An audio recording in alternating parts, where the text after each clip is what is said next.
Kamusta mga tol? Tito Badang nagalit kay Akata dahil sa isang post. At kay Ram walang masabi sa interview. Mukhang gugulatin ng hip-hop scene. Ayoko na lang din magsalita eh. Usap-usapan nga sa social media ang nalalapit na tournament ng Pangil sa Pangil, Matira Mayaman. At unang laban nga ng liga ay gaganapin sa Cebu at mangyayari nga ito sa February 3. Kahapon nga ay may bagong post ang Facebook page ng Pangil sa Pangil ng lineup at tila nga napagkatuwaan ang litrato dito ni Luxuria at ni Rapido.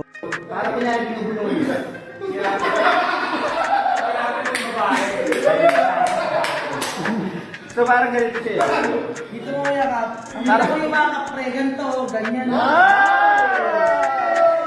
Virgin na. Agad naman may pabirong post agad si Luxuria sa kanyang Facebook page. At sa kabilang banda naman, sa interview ni Kayram at ni Sixthread ay tila nagkakapaan itong dalawa. Tila itong si Sixthread ay sabik na bumatel at si Kayram ay parang may papakitang bago sa mga manunood.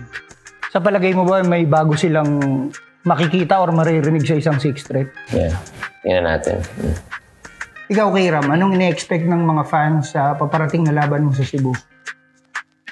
Siguro, ayoko na lang din magsalita eh. Mas maganda kung doon na lang din mismo sa battle na lang din magkakalaman. Mahirap kasi magbanggit-banggit ka dito tapos, di ba? Pero angas lang. May bago ba? May bago ba kaming ine-expect galing sa'yo?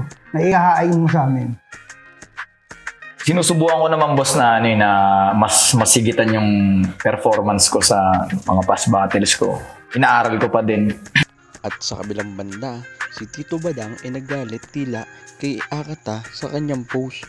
Sabi nga dito ni Akata, sa lahat ng nakakilala kay Badang at may personal na galit sa kanya, i-comment nyo lang below ang istorya at gagamitin kong bara. Agad naman nagbigay komento sa naturang post itong si Badang kay Akata. Agad naman nag-post dito si Badang sa kanyang official page sa Facebook. Tingin nyo mga tol, pampahype lang ba to sa nalalapit nilang laban? Kayo mga tol, ano masasabi nyo? Paki-comment below naman mga opinion nyo at huwag nyo kakalimutan mag-subscribe at mag-hit ng notification bell para sa maraming video. Maraming salamat!